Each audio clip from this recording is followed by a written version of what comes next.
You're tuned in to the Ross Tucker Football Podcast, guiding your gridiron journey, none other than your host, former NFL lineman, Ross Tucker.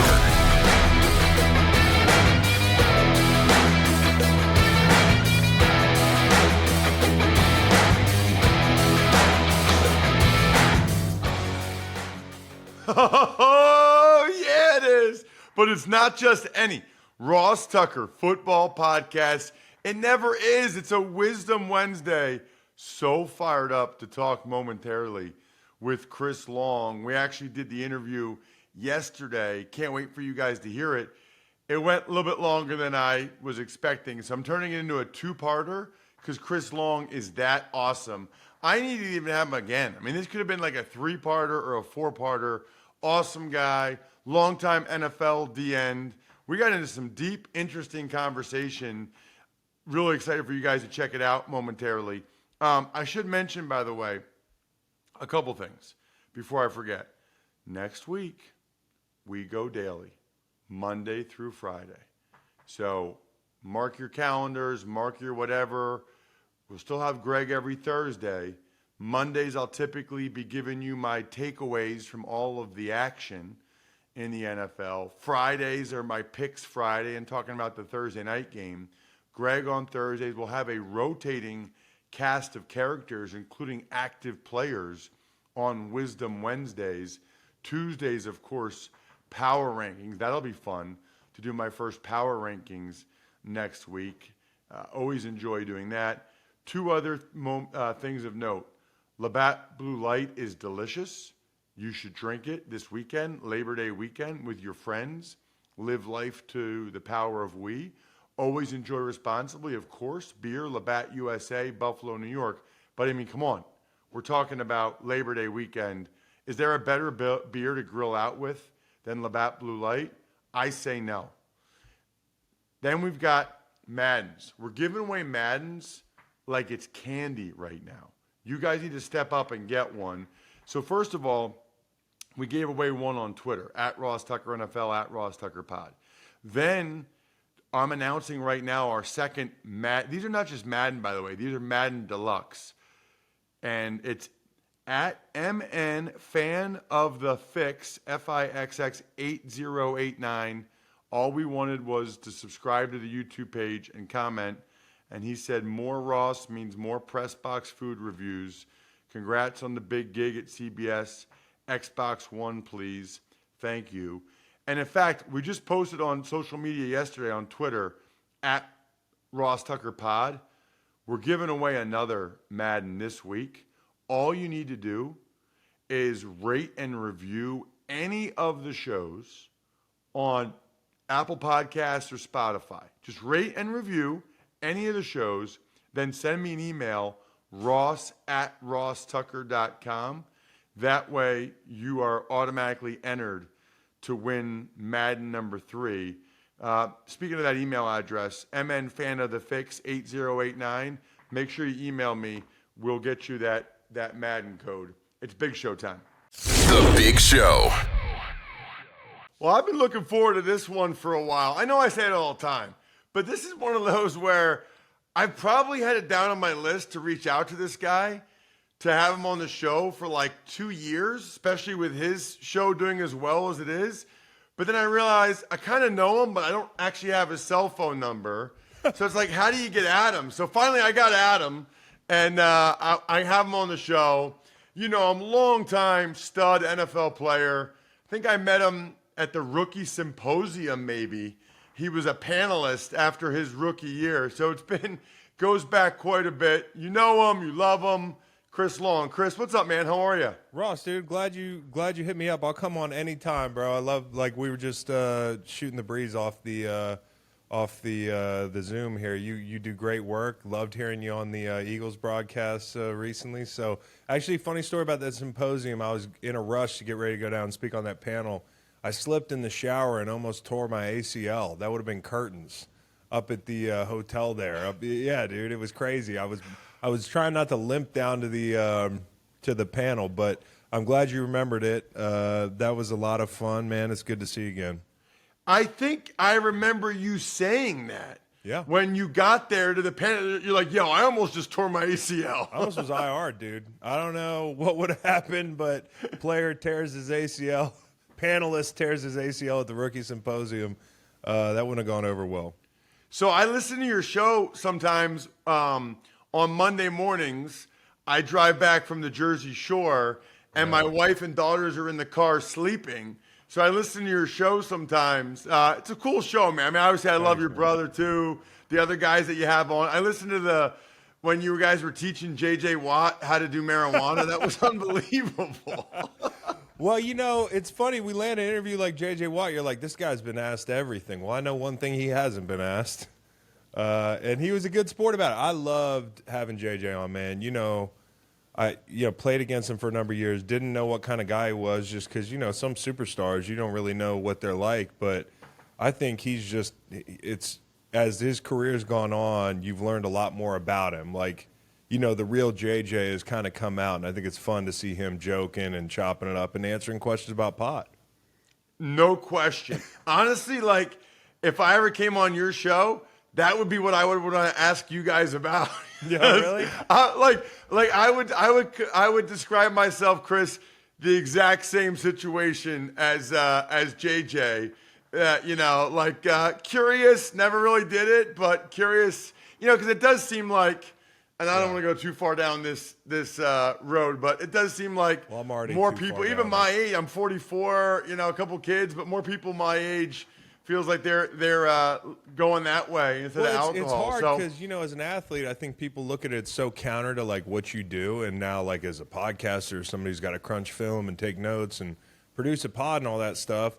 You know, it's just part of my life. It's not like it doesn't dominate your life. That's the thing that I think the biggest misconception is, like, when I first started talking about it, Dan Patrick hit me with, like, a curveball on marijuana, and I kind of just let something slip. And from then, I've seen memes like Chris Bong, where it's like me holding a bong with bloodshot eyes, like I'm coming to your neighborhood to corrupt your children, and you know, like, no, I like to sit on the back porch at 10 o'clock when the kids are in bed and unwind and do some reading, or if I go to a good movie, it always helps throw in a gummy. I mean, like, there's nothing wrong with it, and as an athlete, actually, to be honest, it kind of saved me because I never been able to sleep. Like, I'm an insomniac, like, through and through. And so that's the only way I could actually get 8 hours in the league and recover. That's awesome. Things have just changed so much. I mean, you know, it's so funny too, Chris, because I have like 8 questions for you. We might not even get to any of them because like when I played 01 to 08. I can't even imagine what it was like when your dad played. But even 01 to 08, it was like, for sleeping, what's it called that everybody takes? Ambien. But even before that, guys, like, I remember having a couple injuries, and there were, like, well-known players that were, like, asking if they could borrow my Vicodin and stuff. And it's like, you look back on it now, you're like, whoa. I don't think they give this stuff out like that anymore. No, and listen, I'm not saying it's the perfect medicine because everybody reacts differently to it. There's some pot smokers or whatever who are going to be like, it's a panacea. Just anybody should smoke marijuana all day. Like, I'm not there. But I do think, you know, that it's an alternative strategy for some people who are trying to perfect their life, whether it's their professional life, their social life, you know, their health, whatever. Now, I know, like, hey, like, some people tell you don't get as good REM sleep if you read up on this stuff, if you go to bed a little bit high, but I'm not going to bed otherwise. So I'll take the imperfect REM cycle over, like, staring at the ceiling until 3 a.m. I can't even drink coffee, Ross. I'm not even a coffee drinker. So yeah, like, I'm just wired. I need the help. And they lowered the threshold now in the NFL. If you want to, like, in a serious football sense, I think the NFL is saying, hey, this is something that we can't advertise. It's a state's issue, right? So every market's not going to be amicable to this, but we're going to lower or raise the threshold to the point where you would have to be high walking into this test to fail it. Which is obviously different than when we played, where guys would have had to take a month off. So, interesting sidebar about the NFL, and, like, you know, they're very progressive on gambling. They've seen some of the hiccups that have come with that, some of the suspensions. They want to be more progressive, I would think, on this stuff, but they can't just open the gates. Yeah, I think that makes sense. I mentioned your dad. And I know this is a question you got a lot, or you get a lot, but I never asked it to you, and I never heard your answer. I'm just curious, like, pros and cons of growing up as a football player and being Howie Long's kid, your dad playing in the Hall of Fame. Like, all pros, or was there ever anybody like, what would your dad say about that? You know? There's definitely a lot of pros. There's definitely a lot of cons, but even the cons become like a net positive if you experience them and learn from them. Like, the pros are obviously, number one, my dad was able to give me an upbringing that he didn't have. Like he grew up without much, and I grew up with a lot because of football. And so that was a gift that football gave to him, and he was able to give me and my brothers a safety net that he didn't have. So obviously, just like any kid who's relatively affluent, you have more options and you have, opportunities. And, I think having a dad who has literally seen it and done it, and it's not just like, I've been a football fan for a long time, so I'm like, I walk through the tunnel and the first person I'm going to see after a primetime game, of course, because on Sundays he'd be on the set, but if he'd get out for a Thursday or Monday night game, I go right to him because I want to know how I played. Like he knows, and he knows he knows the plays I'm thinking about, the ones that I want back. He knows the good ones. I never get, and I don't want this. You played great, honey. Like that's what a lot of guys hear when they come out, and you don't want to hear that if you played like crap. But I think the other negative is probably, or the negative is probably, nobody's ever going to judge your career independently. And that's a reality I live in. Like, listen, I had a career that I'm very proud of. If you look at the metrics or whatever, like, I never would have thought I would have played that long or at a high level at times. And so I'm very thankful for the career I had. But I think to some people outside of my circle, they're always going to judge you against your dad, who's a Hall of Famer, and I could have told you, shoot, when I came in, I'm probably not going to be a Hall of Famer. That's, just statistically speaking, to put together, you talk about Hall of Famers, man, like, over a 4-year span, I had 40 sacks. Okay, that's cool, but I would have had to done that for a decade. I'd have had to done that for 12 years, and that's what separates Hall of Famers, not only being the best at your position, which I never was the absolute best at my position, not even for a week, but also to sustain that high level of play for a very long time. So my dad, man, just what a career and what a friend he's been to me off the field. And at times he's been somebody who's made me tougher, not obviously through just being a tough dad, because he is a tough-ass dude, but, the way people treat you because of who your dad is, in a negative sense. It's never going to be good enough. You're never going to actually be proud of your career the way that somebody else did. At my dinner table, there's 3 of us. I'm the third biggest guy in the family. Kyle had a great career, the whole thing. So in a good way, it's never about me. Like, I didn't retire and I'm not like, oh, what a life I led. I did what I was supposed to do. So it's kept me humble, and it's made me better in a lot of ways. So obviously, you guys can't wait for part 2. Part 2 is likely Monday, because we'll have Greg Cosell on tomorrow's show, as we always do, to talk about some of these moves that have been made the last few days, which will be very interesting, by the way. But we'll probably get to part 2 of Chris Long on Monday. Might even post that Sunday, by the way. So then you guys, if you're driving somewhere Sunday night, Monday morning, whatever, you can check it out. By the way, watching Netflix without using ExpressVPN is like buying tickets to a Taylor Swift show, but only being able to watch the opening act. ExpressVPN allows you to control where your IP address is, right? So the whole point of ExpressVPN is to be able to block people from getting your information and to be protected. And in doing so, you're allowed to put your IP address wherever you want.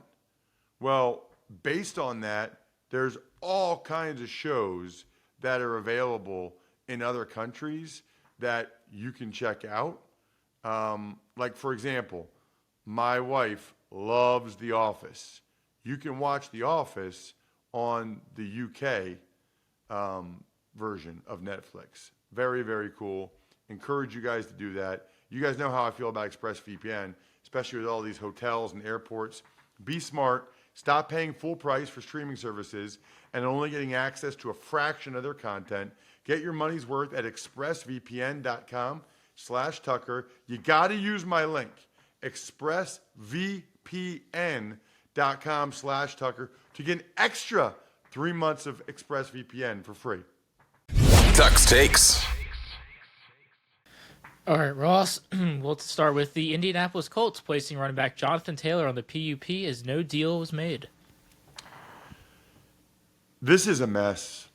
This is really a mess. And I do, Jack, typically try to give organizations the benefit of the doubt. Jonathan Taylor is not hurt. The Colts are about to pay him $240,000 a week for each of the next 4 weeks to do nothing. To do nothing. Now, maybe they believe that a running back or two around the NFL will get hurt, and then they can trade Jonathan Taylor and get more in return.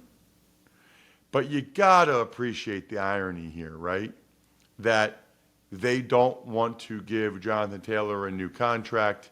They don't want to reward him for the type of player he is, but they want other teams to give up significant draft choice compensation and pay Jonathan Taylor what he feels like he deserves. Think about the logic there. Like the Colts, they can't really have it both ways in my mind. I think they're going to put him on ice. Obviously, they're putting him on ice for the next 4 weeks, hoping somebody gets hurt somewhere else and that maybe they can get more in return for him. I think it's a mess. The question you have to ask every time the Colts do anything now, right or wrong, is how much of this is Jim Irsay?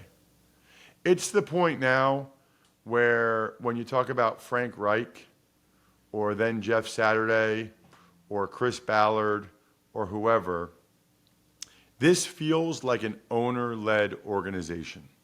This feels like the owner is making the decisions. And maybe you guys sit there and say, more power to him. He owns a team. He can do what he wants. Okay. The owner is impetuous. The owner is emotional. The owner is at times illogical. And I think we're seeing all of those things come to fruition at the same time as it relates to Jonathan Taylor. None of this has gone well. None of this has been smart, the way they've handled the situation at all.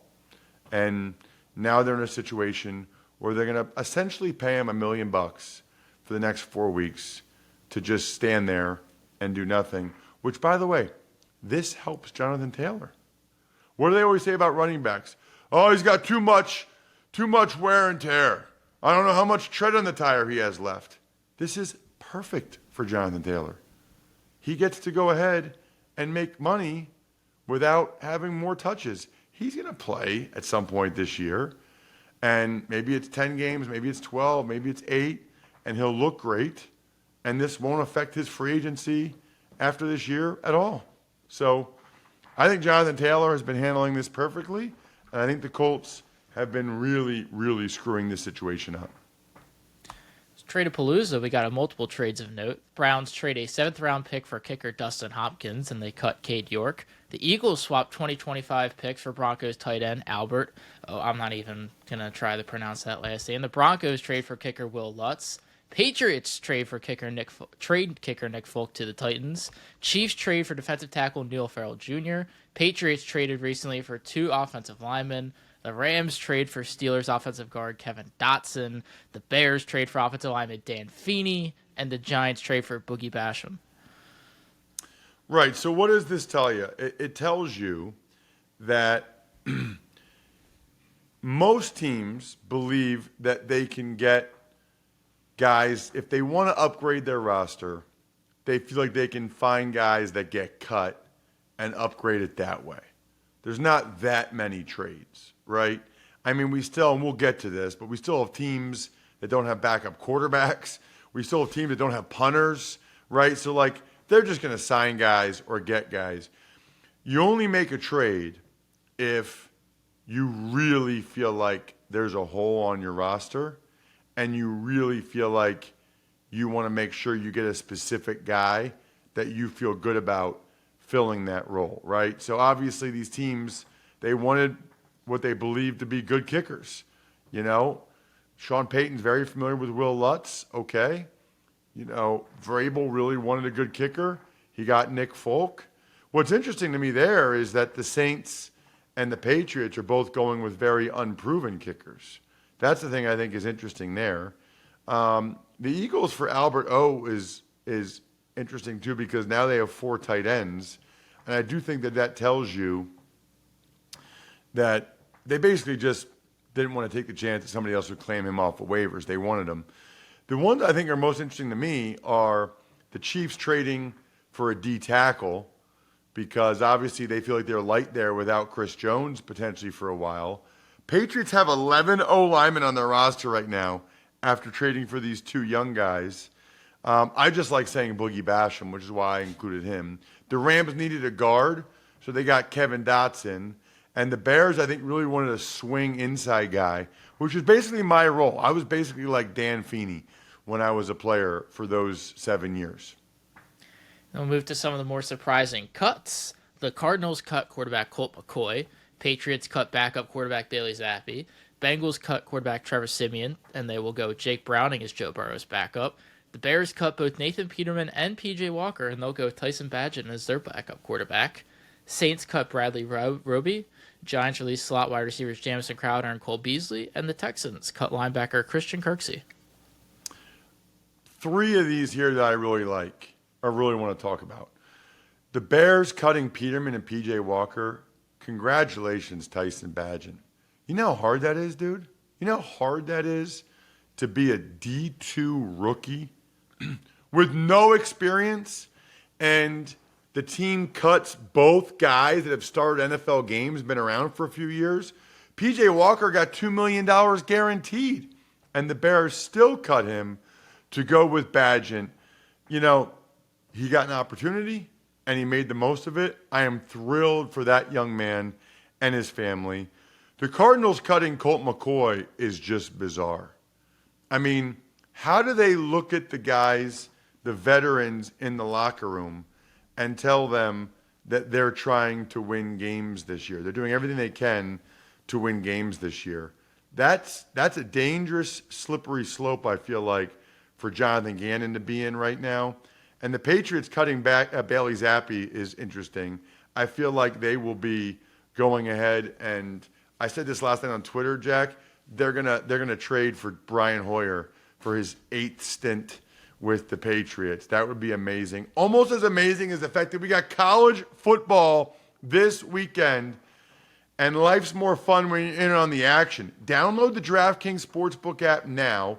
Use code ROSS. New customers can score $200 in bonus bets instantly when they bet just $5 on college football. Only on DraftKings Sportsbook with code ROSS. The crown is yours. Eagles signed suspended cornerback Isaiah Rodgers.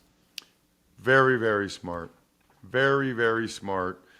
I love this about the Eagles because it just proves they're always looking ahead, Jack. They're always thinking about the next year, even though they're going for the Super Bowl this year.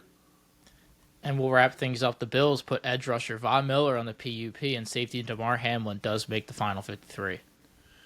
Well, so, I don't think anybody thought that we would see Von Miller the first 4 weeks anyway. They need to make sure he's 100% right for the stretch run. There's no question there. And the Damar Hamlin story, man, I mean, I admire, I guess, his courage to even come back to playing in the NFL. That's number one. But then to be able to go out there and play well enough to make the team, because I don't think they gave that to him. Like, I think that, I'm sure if it was close, they were going to have him on the team, and they were giving the benefit of the doubt, but he still had to go out there and earn it, and that's exactly what he did. make sure you check out today's Fantasy Feast podcast because we're going over all of these recent moves from a fantasy perspective. You don't want to miss that. I think we're done here. Thanks for tuning in to the Ross Tucker Football Podcast. Make sure to also check out Even Money, Fantasy Feast, and College Draft, all on the DraftKings Network on Samsung TV Plus, YouTube, or subscribe to the podcast on your favorite platform. Let's give some shout outs like we always do after the show. MyFrontPageStory.com. If you haven't gone to check out the new order page, you need to do that. Such a cool gift. BackOfficeScheduler.com, Go-Bengals.com, SteakhouseSports.com, HumanHeadNYC.com, Sporticulture, and Pizza Boy Brewing.